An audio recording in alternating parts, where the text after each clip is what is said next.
Bom, pessoal, tudo bom?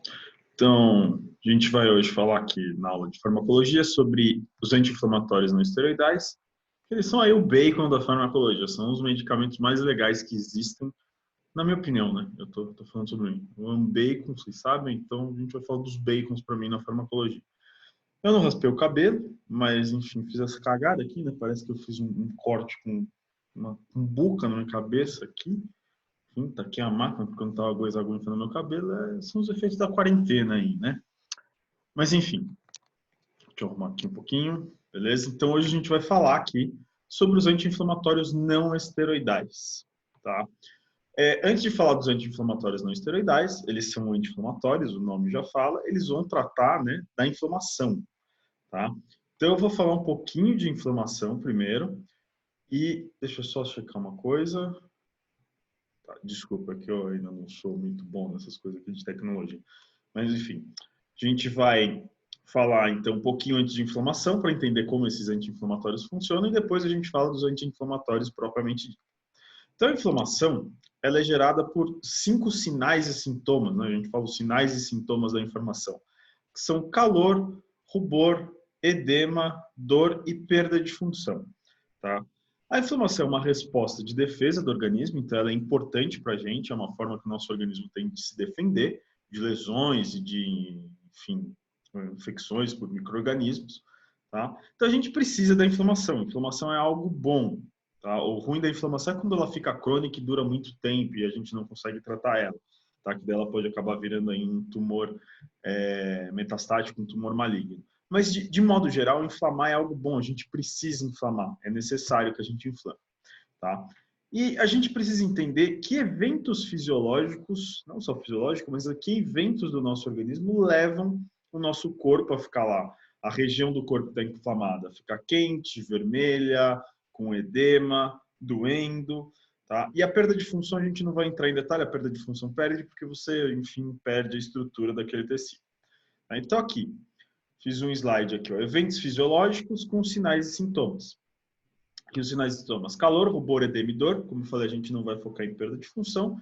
E aqui os eventos fisiológicos. O que desses eventos fisiológicos da inflamação levam a esses sinais? Lembrando que aí na inflamação a gente vai ter tudo isso: liberação de mediadores solúveis, tá? Que vão ser moléculas que vão aí auxiliar no processo inflamatório, vasodilatação, aumento do fluxo de sanguíneo, extravasamento plasmático, sair líquido do sangue para o tecido, quimiotaxia, que é, enfim, a atração química das células para determinado lugar, e um metabolismo celular elevado, você aumenta a atividade celular.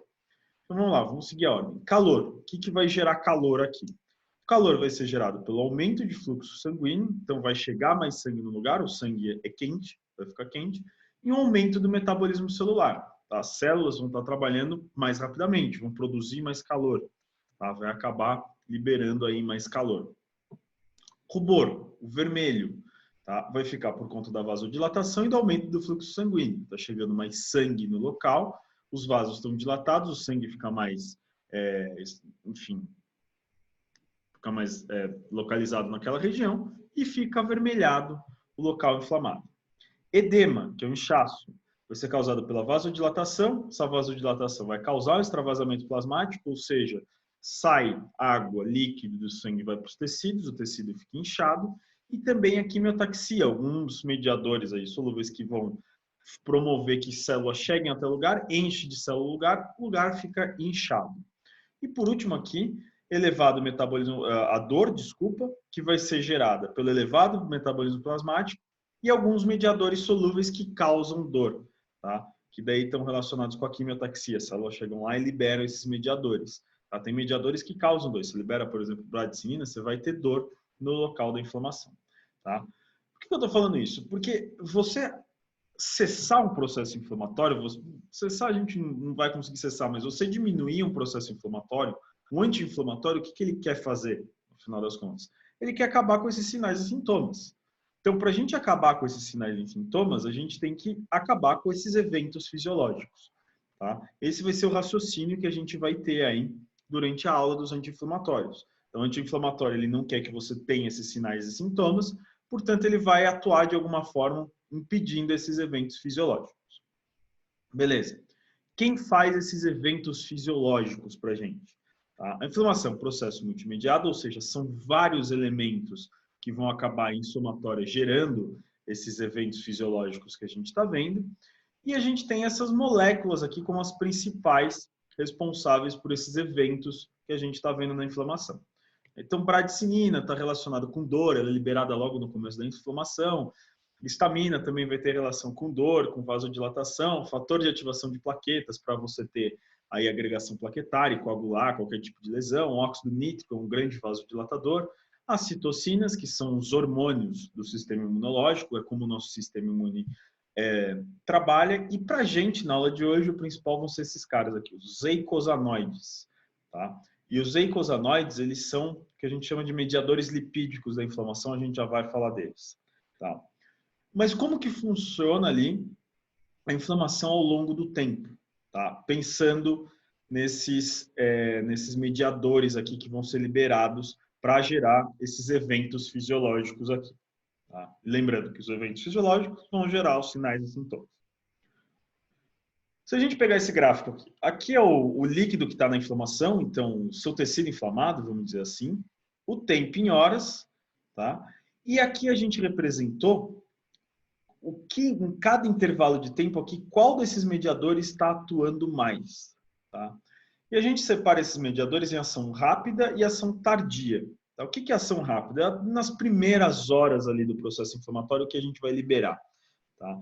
E nas primeiras horas a gente vai liberar bastante histamina, serotonina, cinina são as bradicininas, tá? Que tem relação com dor.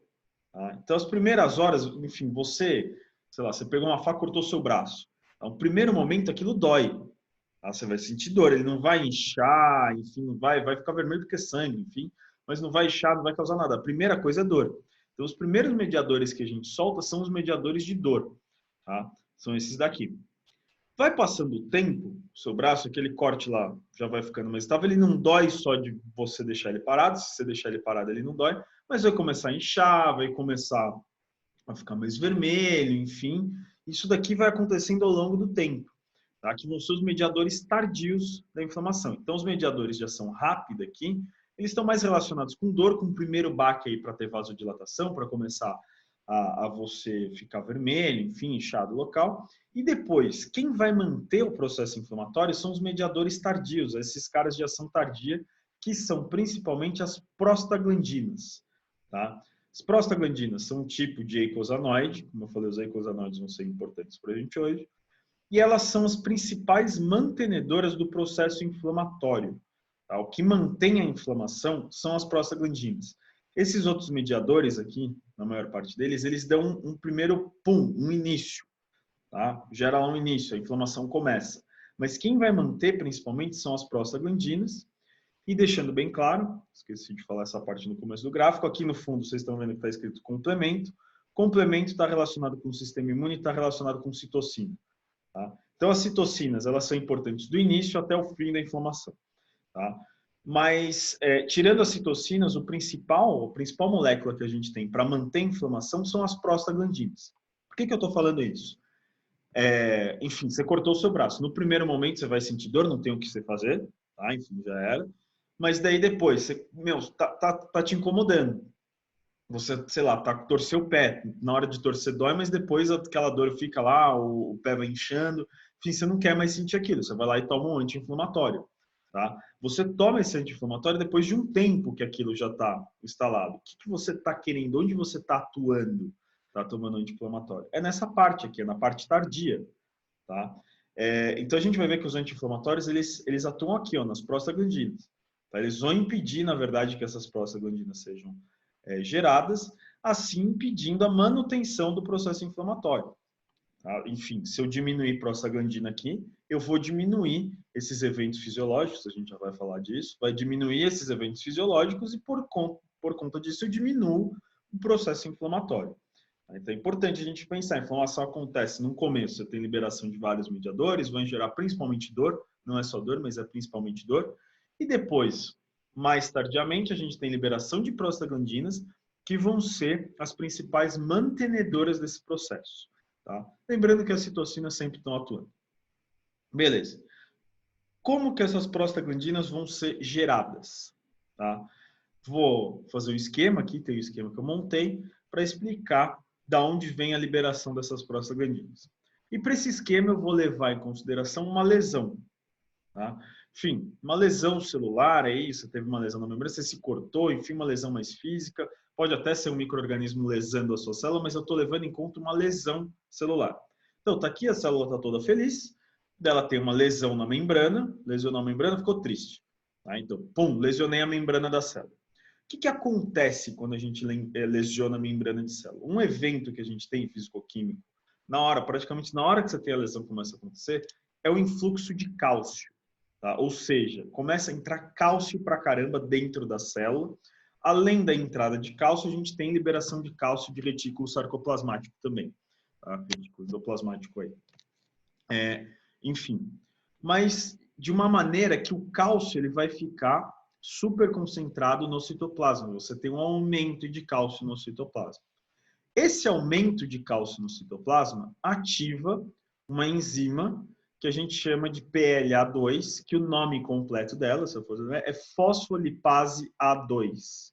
Tá? Então, ó, lesionei a célula, entra cálcio pra caramba, o cálcio, esse aumento de cálcio, vai ativar a enzima fosfolipase A2. Tá? Então, ativa essa enzima aqui, fosfolipase A2. O que uma fosfolipase faz? O nome, fosfolipase. Ela quebra fosfolipídio. Então, a fosfolipase A2 vai atuar em fosfolipídios, vai quebrar esses fosfolipídios e gerar uma molécula que a gente chama de ácido araquidônico. Tá? Então, eu lesionei a célula, entra cálcio pra caramba, o cálcio ativa a fosfolipase A2, que quebra aí alguns fosfolipídios para gerar o ácido araquidônico. O que é importante aqui nessa ação? Fosfolipase A2 quebra qualquer fosfolipídio? Não, ela vai quebrar fosfolipídios específicos. Tá? Quais fosfolipídios são esses? Se vocês lembrarem lá atrás, a gente fala isso em bioquímica, vocês devem ter em outras matérias também, a gente tem uns ácidos graxos que são ácidos graxos essenciais, tá? Que é o ômega 6 e o ômega 3. Devem saber disso. O ômega 6, quando a gente fala da importância do ômega 6 para o nosso organismo, é que ele tem um papel fundamental para a inflamação. Tá? Por que ele tem esse papel? Fosfolipase A2 quebra fosfolipídios que contenham ômega 6 na estrutura. Tá? Esse ácido araquidônico vem do ômega 6. Tá? Então, a fosfolipase A2 vai atuar em ácidos graxos que contenham ômega 6, em fosfolipídios que contenham ômega 6 na composição deles, e isso vai acabar gerando esse ácido araquidônico. Tá? Vocês vão ver porque o ômega 6 é importante para a inflamação. O que vai acontecer com esse ácido araquidônico? O ácido araquidônico vai ser convertido em prostaglandina. Se a gente lembrar, é o que mantém lá a inflamação. Tá? Mas quem que converte ácido araquidônico em prostaglandina? São umas enzimas que todas as células do nosso organismo vão ter ela, tá? Um tipo dela, constitutiva, que chama COX, tá? Ou ciclooxigenase. Tá? Mas só a COX é uma enzima que está lá na célula, sua célula tem essa enzima, que ela vai pegar o ácido araquidônico e converter em prostaglandina. Essa prostaglandina, como a gente disse, é a principal mantenedora do processo inflamatório. Tá? Então, vejam, para a gente ter esse evento acontecendo, a gente precisa da formação do ácido araquidônico, que geralmente se dá pela fosfolipase A2, tá? E a gente precisa ter a ação da COX para quebrar esse ácido araquidônico em prostaglandinas. Tá? Ômega 6, por que ele é importante para a inflamação? Ó, se eu não tiver ômega 6, não consigo, né, se eu não tiver ômega 6 aqui nos fosfolipídios de membrana, não consigo formar o ácido araquidônico, não formo prostaglandina, não consigo manter a inflamação a longo prazo. Tá? Então, é por isso que o ômega 6 é considerado importante aí no processo inflamatório, e por isso que a gente precisa da ingestão dele. Bom, enfim, então formei prostaglandina, elas são super importantes para manter o processo inflamatório. Deixa eu deixar bem claro, aqui eu peguei o caminho de ativação dessa enzima, que é o de fosfolipase A2, por meio de lesão na membrana, lesão celular. Mas ela não é só ativada por isso. Tá? A fosfolipase A2 ela pode ser ativada por diversos outros mecanismos.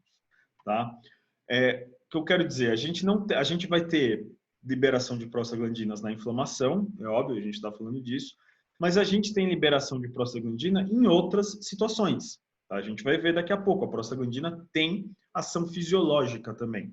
Tá? Então, eu peguei a ativação da fosfolipase A2 aqui por meio de uma lesão, mas saibam, ela pode ser ativada por outros motivos. Aqui tem outros motivos.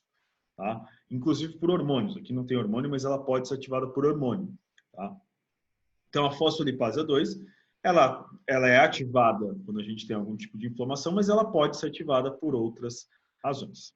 Bom, beleza. E daí agora a gente vai falar um pouquinho dos eicosanoides. O que são os eicosanoides? São os mediadores lipídicos da inflamação. As prostaglandinas são um tipo de eicosanoide. Por quê? É um mediador lipídico. Se a gente voltar aqui, ó, a prostaglandina está aqui. Ela veio do ácido araquidônico, beleza? Que veio de fosfolipídio de ômega 6, certo? Veio de um lipídio. Tá? Por isso que a gente chama de mediadores lipídicos da inflamação. Quando a gente pensa em eicosanoides, nesses mediadores lipídicos, aqui está um esquema um pouquinho mais detalhado daquele esquema que eu fiz, ó, fosfolipídio, fosfolipase A2, ácido araquidônico. O ácido araquidônico ele pode sofrer a ação da COX, da ciclooxigenase, e formar prostaglandina. Tá? Já falo desse caminho daqui a pouco. Mas ele também tem uma outra enzima, tá? Que algumas células têm, essa daqui não são com todas as células, que chama LOX, que é a lipooxigenase, tá? Que vai gerar leucotrieno. Vou falar um pouquinho desse leucotrieno rapidamente, depois a gente volta para o foco. Esse daqui vai ser o nosso foco, tá? É prostaglandina. Os leucotrienos, eles vão ser muito importantes no sistema respiratório, tá? Eles têm uma ação importantíssima no sistema respiratório e a gente não tem essa lipooxigenase, que é essa LOX, em todas as células. Tá? Inflamação de sistema respiratório geralmente está relacionado com o aumento da produção desses leucotrienos, principalmente por mastócitos e leucócitos. Tá? Mastócitos e neutrófilos. Tá? Leucócito, enfim, no geral. Enfim, então ele tem uma relação próxima com o sistema respiratório. Fora o sistema respiratório, o leucotrieno não é tão importante, então a gente não vai focar tanto nele, a gente vai focar mais no geral. Tá? A gente vai focar nas prostaglandinas, prostanoides. O que acontece aqui? Prostaglandina, o ácido araquidônico, sofreu ação lá da ciclooxigenase, a gente vai gerar uma prostaglandina que chama PGG2, tá? E a partir dessa PGG2, ela pode virar outras prostaglandinas. Cada célula tem um caminho desse que ela pode seguir. Tá? Tem células que param aqui, enfim, só forma só a PGG2 e para. Tem célula que consegue chegar até PGI 1, 2. Tem célula que chega dessas daqui. Tem célula que chega até tromboxano, que é um advento, que ele vem das prostaglandinas. Tá? Enfim, cada célula tem um caminho aqui dessa PGG2. Eu vou considerar aqui, para facilitar um pouco, não é o importante a gente saber o que cada prostaglandina faz, a gente vai falar de prostaglandinas no geral. Tá? Então, eu vou pensar aqui no geral das prostaglandinas. Tá? Eu não vou falar, a PGI é importante no estômago, o tromboxano é importante na plaqueta, eu não vou entrar nesse detalhe. Tá? A gente vai falar no geral o que as prostaglandinas fazem. Tá? Bom, antes da gente entrar nessa ação das prostaglandinas, preciso falar para vocês que existem duas COX, tá? Que agora, por enquanto, vai parecer que não é tão importante, mas mais para frente vai ser importante. Assim, ó, lembrando que a COX é aquela enzima que pega o ácido araquidônico e converte em prostaglandina. A gente tem a COX-1, que é uma enzima constitutiva. Tá? O que seria uma enzima constitutiva? Ela faz parte da nossa constituição, ela está no nosso organismo. Tá? Toda célula que você vai ver vai ter COX-1 lá. Ela faz parte da constituição da maioria das nossas células. Tá? Então, ela está sempre lá. E a gente tem uma outra enzima que chama COX-2. Tá? COX-1 e COX-2. Qual é a diferença? A COX-2 é uma enzima indutiva. O que significa ser indutiva? Ela precisa de um estímulo, precisa de uma indução para aparecer, para começar a atuar. Tá? No caso da COX-2, qual é esse estímulo, essa indução na maioria dos casos? A inflamação. Tá? As citocinas liberadas no processo inflamatório vão falar para a célula, começa a ativar COX-2, começa a produzir COX-2. Tá? O que eu quero dizer? Na inflamação, a gente vai ter a ação das duas, porque COX-1 está sempre lá, está presente em todos os tecidos, não tem como, mas na região inflamada a gente vai ter também COX-2 atuando. Tá? COX-2 só vai aparecer em órgãos que estão inflamados, em tecidos que estão inflamados. COX-1 aparece em tudo, tá? Inclusive no inflamado. Quero deixar isso bem claro. COX-1 é importante na inflamação também. tá? Só que na inflamação, além da COX-1, eu tenho a COX-2. Estou falando isso porque a gente vai ver que prostaglandina tem efeito fisiológico. Os efeitos fisiológicos vão estar relacionados com qual COX? Com a COX que está relacionado com a inflamação, que só aparece na inflamação, com a COX que está sempre lá. Obviamente, com a COX que está sempre lá, tá? Daqui a pouco a gente vai falar de novo disso, mas só para vocês saberem, existem duas COX. Agora vamos para as prostaglandinas. O que as prostaglandinas fazem? As prostaglandinas, com relação à inflamação. As prostaglandinas são vasodilatadores e aumentam permeabilidade vascular. Se vocês lembrarem lá daquele comecinho que a gente viu os slides dos sinais e sintomas, vasodilatação e aumento da permeabilidade está relacionado com rubor, com edema e com calor, tá? Então, se eu tirar a prostaglandina dessa jogada, se eu não tiver vasodilatação e aumento da permeabilidade, tá, eu vou aí diminuir aqueles sinais e sintomas da inflamação. Além disso, as prostaglandinas causam hiperalgesia, já vou falar o que é isso, mas ela facilita a geração de dor, tá? E as prostaglandinas também vão levar febre. Concentrações elevadas de prostaglandina na nossa circulação geram febre, tá? Vamos lá, vou falar um pouquinho disso. Vasodilatador e aumento da permeabilidade vascular. A gente já sabe, elas vão levar isso, vai gerar aqueles sinais e sintomas, alguns sinais e sintomas da inflamação, tá? Agora, hiperalgesia. Então, prostaglandina e dor. O que acontece?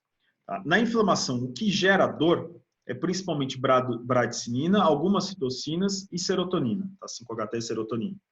Tá? Isso é o que gera dor, que chega lá nos seus receptores de dor e fala, doa. São essas moléculas aqui. Tá? O aumento das prostaglandinas, o que o aumento das prostaglandinas faz?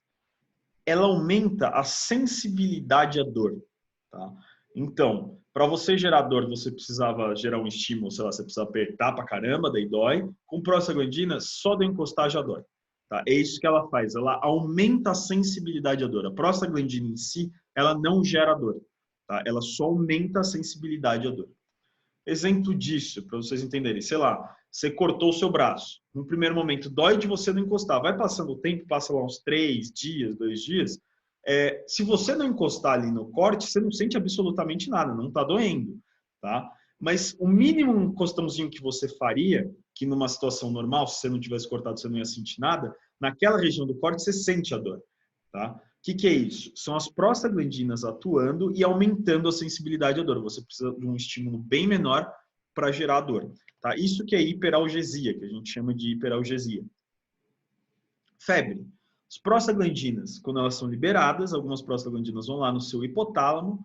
Tá? No hipotálamo a gente tem o que a gente chama de set point da temperatura corporal. E elas falam, ó, aumenta aí a temperatura corporal. Tá? Esse aumento pode servir para estimular o sistema imunológico. A temperatura ótima de atuação, não sei se vocês vão lembrar disso de bioquímica, a gente tem temperatura ótima de enzimas. Tá? As enzimas das células imunes do nosso corpo, a temperatura ótima dessas enzimas é 39 graus, tá? 39 graus Celsius.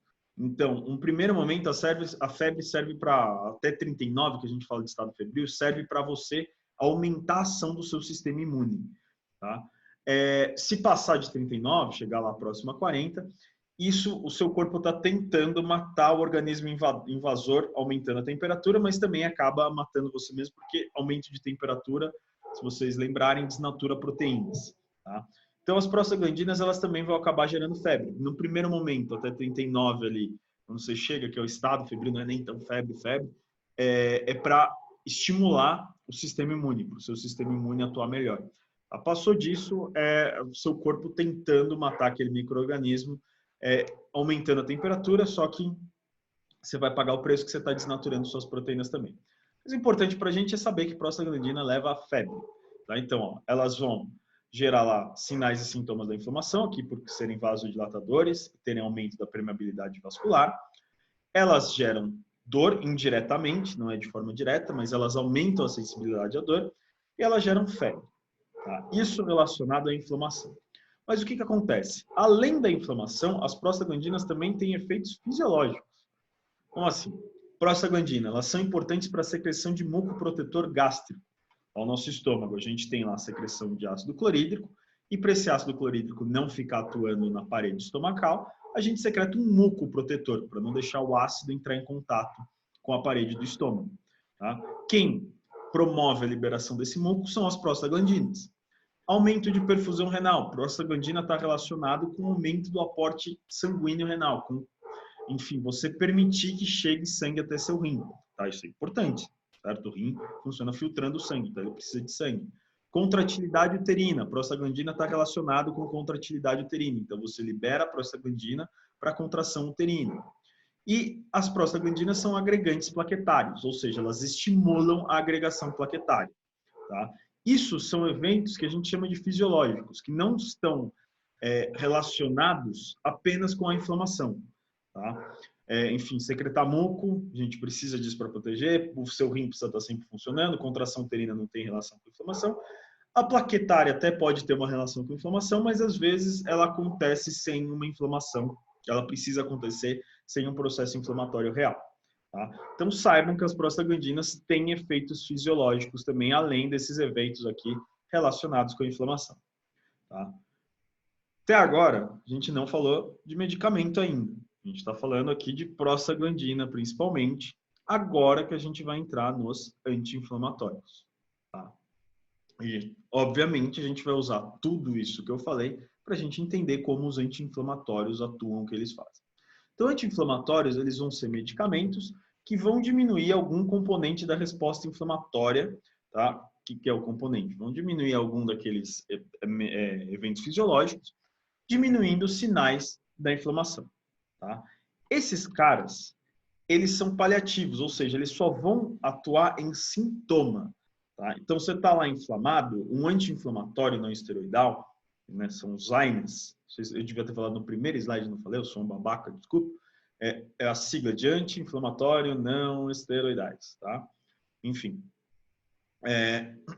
desculpa. Esses caras, eles atuam minimizando sintoma, tá? Por que eu tô falando isso? Eles não vão deixar lá você ficar com a região vermelha, inchada, dor, mas eles não vão atuar na causa, tá? Eles não atuam em causa. Então, vou dar um exemplo aqui, daqui a pouco a gente vai falar de medicamento, mas só para vocês terem umas... Você está com gripe, daí tem aqueles remédios que você vai na farmácia e escolhe por cor de gripe, sabe? Os remedinhos lá, Benegripe, sei lá, enfim, essas coisas, Semigripe, Resfenol, tal. O principal medicamento que tem aí, o principal princípio ativo que tem nesses medicamentos são anti-inflamatórios não esteroidais, tá? Gripe é causada por um vírus. Tá? Anti-inflamatório não esteroidal mata vírus? Não, não mata. Tá? O que esses remédios fazem? Eles aliviam o sintoma gerado na gripe até o seu corpo conseguir lidar com o vírus. Tá? É um exemplo. Estou dando um exemplo. Sei lá, você cortou o seu braço, está doendo. Você tomou lá um anti-inflamatório não esteroidal. Você tomou para dor, enfim, para não inchar, não sei o quê, mas quem vai reconstruir aquele tecido, quem vai, enfim, tratar aquele tecido lesado é o seu organismo, não é o anti-inflamatório. Tá? Então, o anti-inflamatório não esteroidal, ele serve para minimizar os sintomas, ele não vai tratar a causa. Tá? Sei lá, você está com uma infecção bacteriana, não adianta você tomar anti-inflamatório para acabar com a infecção, você não vai acabar com a infecção. Tá? Você pode diminuir os sintomas da infecção, mas a infecção vai estar lá. Tá? Eles servem, então, para diminuir sintomas. E eles vão acabar tendo 3 principais efeitos. Eles são antihiperalgésicos ou analgésicos, tá? A gente pode falar de analgésico, que é um medicamento que diminui a dor, tá? Então, eles vão ser analgésicos, vão diminuir a dor. Vão ser antipiréticos, ou seja, diminuem febre, tá? E vão ser anti-inflamatórios, que aqui eu estou relacionando com aqueles sintomas de inchaço, de vermelhidão, de calor. Tá? Então, a gente fala que eles diminuem aqui o processo inflamatório, diminuem a febre e diminuem a dor. Tá? São analgésicos. Como que os anti-inflamatórios não esteroidais fazem isso? Como que eles vão atuar dessa forma? Os anti-inflamatórios não esteroidais, já volto para aquele slide, eles são inibidores de COX. Tá? Então, quando a gente pensa em um anti-inflamatório não esteroidal, ele vai ser um inibidor de COX, tanto de COX-1 quanto de COX-2. Tá? Ele é uma molécula que vai lá, chega na COX-1, inibe, ela não vai atuar, inibindo o COX-2. O que isso daqui vai causar? Se a gente lembrar lá daquele esquema lá atrás, deixa eu voltar aqui. Devia ter colocado no slide aqui mal. Se eu inibir a COX aqui, ó, inibir a COX, eu estou inibindo a formação de prostaglandina. Tá? Não formei prostaglandina, não tem aquela manutenção do processo inflamatório. Tá? Então, esses caras vão ser inibidores de COX, tanto COX-1 quanto COX-2. Tá? Beleza, isso daqui vai dar um efeito analgésico, antipirético e anti-inflamatório. Tá. Efeitos colaterais? Tem. Quais são os efeitos colaterais? Eles vão ser decorrentes da inibição da COX-1. Por que da COX-1? Lembra que a COX-1 está presente em todos os tecidos? A gente tem efeito fisiológico das prostaglandinas. Tá? Quais são esses efeitos colaterais? São contrários dos efeitos fisiológicos. Se vocês lembrarem, prostaglandina é importante para a agregação plaquetária. Então, ela tem aqui um bloqueio na agregação plaquetária. Você não vai ter prostaglandina, não vai ter agregação plaquetária. Está relacionado com a proteção lá gástrica. Tá? Você pode ter úlcera, pode ter gastrite, se você diminuir a produção de prostaglandina. Não é incomum pessoas que tomam um anti-inflamatório não esteroidal e sentem azia. Tá? Por quê? Por causa disso. Inibição de função renal. Tá? Isso daqui é mais importante para indivíduos que têm problemas renais. Tá? Se o cara tem problema renal, isso daqui vai ser relativamente importante. Para quem não tem, não é tão importante. E inibição da motilidade uterina. Tá? Esses daqui são os efeitos colaterais. São coisas que a prostaglandina faria, que ela não está fazendo por conta aí da inibição da COX. Inibir o COX, você vai acabar inibindo a produção de prostaglandinas. Tá? Bom, estou falando aqui dos anti-inflamatórios não esteroidais, mas quais são esses inflamatórios, esses anti-inflamatórios? Enfim, vocês sabem vários, e vocês não sabem que vocês sabem. Se bobear. Aspirina, paracetamol, indometacina, succinado, diclofenaco de sódio, que é o cataflã, tá? Piroxicam, ibuprofeno, dipirona, são todos anti-inflamatórios não esteroidais. Tá? Todos eles, sem exceção, vão servir para inibir COX-1 e COX-2, diminuindo aí a produção de prostaglandinas no nosso organismo. Tá? Claro, cada um deles vai ter um efeito melhor em uma outra coisa. Por exemplo, a aspirina, quando a gente fala em aspirina, ela é um antitérmico, antiperalgésico, ou seja, analgésico, anti-inflamatório, meia boca. Ela atua mais ou menos nos três. Paracetamol, ele não é um anti-inflamatório forte, mas é um antitérmico e antiperalgésico. Se a gente pegar aqui o diclofenaco, cataflã, é um baita anti-inflamatório.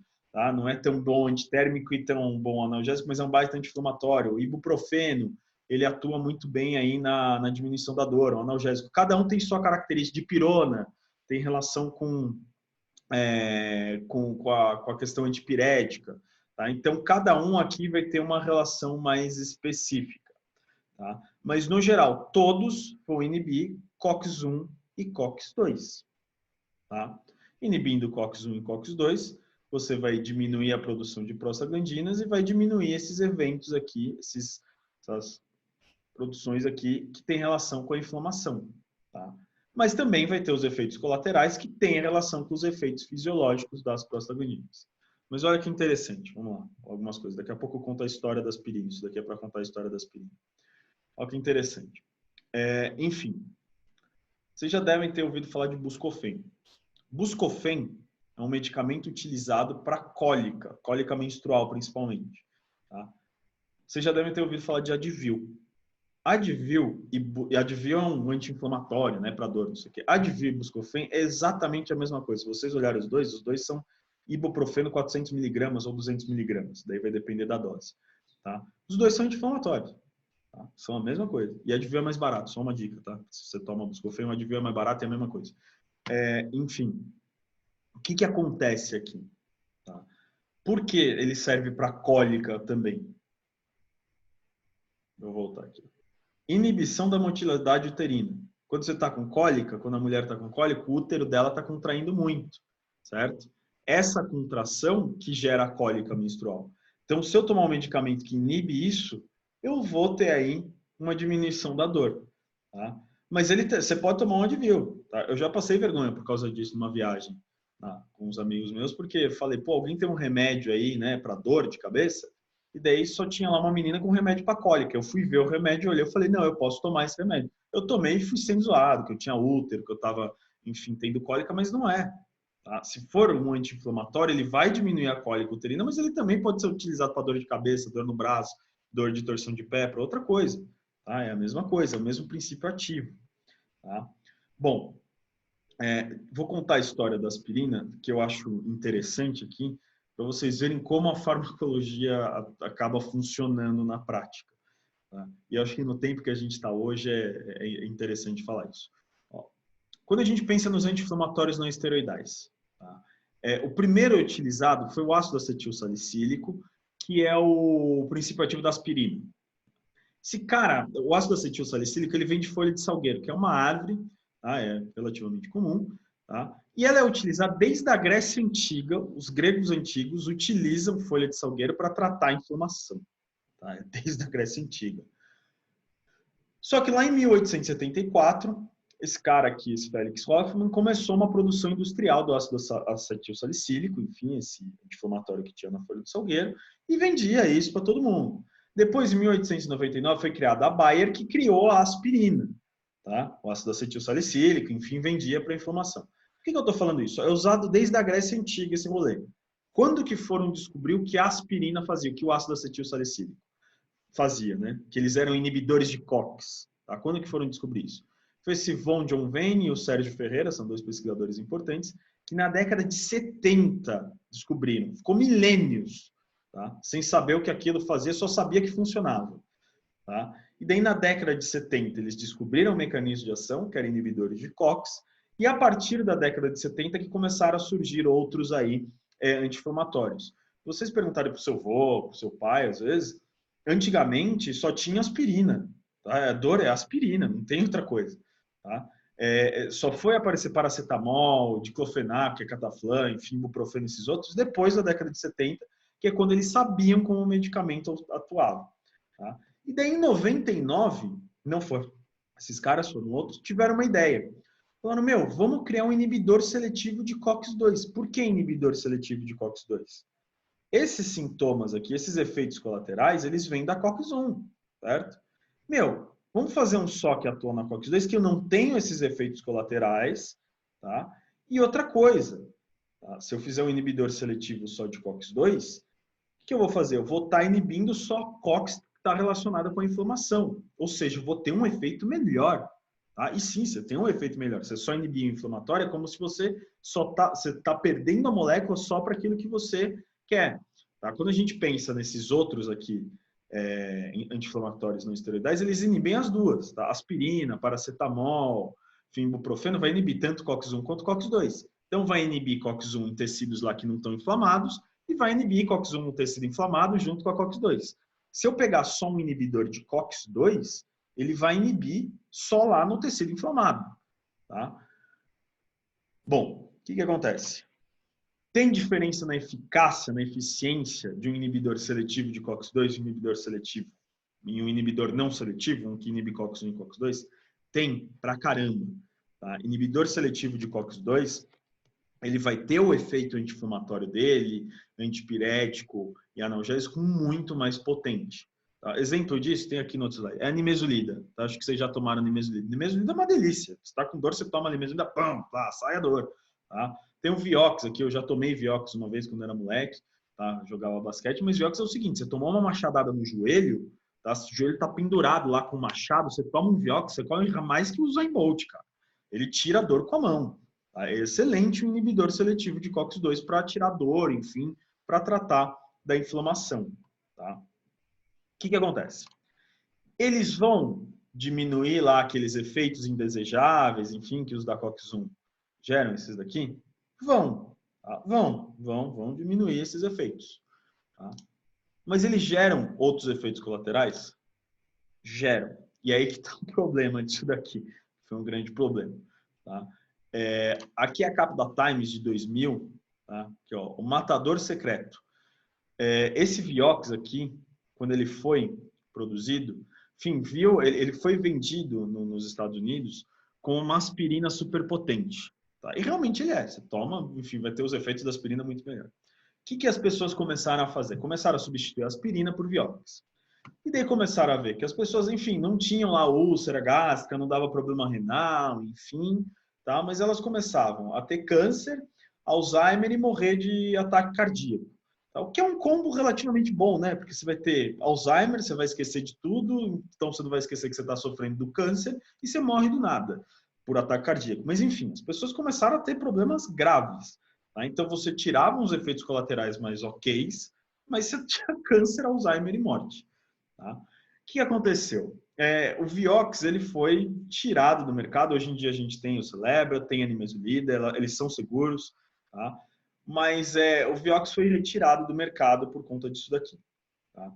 Então, o que acontece? Esses inibidores de COX-2, eles têm um efeito muito bom. Tem indivíduos que, com dores reumáticas, a dor reumática é uma dor que não sai nem com morfina, tá? Mas esses caras tiram dor. Tá? Então, eles são utilizados na prática em alguns pacientes, mas eles têm que ter a venda controlada. Tá? Todos, com exceção de um que eu já vou falar. Tem que ter a venda controlada, porque se você deixar todo mundo tomar, vai começar a matar gente, câncer e Alzheimer. Tá? É o seguinte, a população, obviamente, que teve esses efeitos colaterais, não foram todo mundo, tá? Foi a população acima de 40 anos, 5% dos indivíduos acima de 40 anos que começavam a tomar esse medicamento todo dia começavam a ter esses problemas, o que enfim, não é razoável, 5% é bastante, tá? Enfim, então hoje em dia a gente tem que ter esses remédios para algum tipo de doença, tá? Geralmente dores reumáticas, e tem um deles que é vendido tranquilamente, principalmente no Brasil, que é a nimesulida, né? Nimesulida, você vai na farmácia e fala, me dá nimesulida, o cara te dá quanto de nimesulida você quiser. Nem pergunta o que você vai usar, ele só te dá. Tá? Nimesulida, durante um bom tempo, foi uma incógnita. Hoje em dia, a gente sabe que ela é um inibidor seletivo de COX-2. A gente não sabe muito bem porque ela não gera esses efeitos colaterais, ela não gera isso daqui, tá? Já está relativamente provado que ela não gera esses efeitos colaterais aqui potentes, tá? Ela só é patotóxica, tá? Ela só transforma o seu fígado em um foie gras de ganso, né? Um patê de fígado de ganso. O seu fígado vira um patê se você tomar muita nimesulida, tá? Enfim, você pode, o que eu quero dizer, pode tomar, mas não exagera porque ela é hepatotóxica pra caramba. Tá? Só para vocês terem uma ideia dessa nimesulida, só 2 países do mundo deixam você comprar ela sem receita. Um é o Brasil, né, que a gente vive nele, enfim, nosso querido país Brasil, várzea amada, e o outro é a Itália. Tá? São os 2 únicos países que você consegue comprar nimesulida na farmácia, normalmente. Outros países você precisa de receita, e para todos os outros inibidores seletivos de COX-2 você também vai precisar de receita. Que a nimesulida ela é relativamente segura, ela só tem o efeito, enfim, de ser hepatotóxica. Tá? Mas ela é um medicamento muito bom. Eu amo nimesulida, eu gosto. Quando estou com dor, eu tomo nimesulida, é uma delícia. Tá? Enfim, então a aula de hoje é isso, pessoal. A gente falou dos anti-inflamatórios não esteroidais, são inibidores da COX, tanto COX-1 quanto COX-2. Lembrando que a inibição da COX-1 vai inibir aqueles efeitos fisiológicos, então dá os efeitos colaterais clássicos. E a gente tem alguns medicamentos que são os inibidores seletivos de COX-2, são relativamente mais perigosos, dependendo do inibidor seletivo. Tá? A nimesulida é relativamente tranquila, né? Só hepatotóxica, mas a maioria dos inibidores de COX-2 eles podem dar efeitos colaterais mais graves. Só que eles são importantes para determinadas situações, tá? E eles são muito mais potentes. Como eu falei, tomei já na época que eu era moleque, eu não lembro se era Celebra ou Vioxx, para ser bem sincero, mas um desses inibidores seletivos de COX-2 e tira a dor com a mão. É maravilhoso, tá?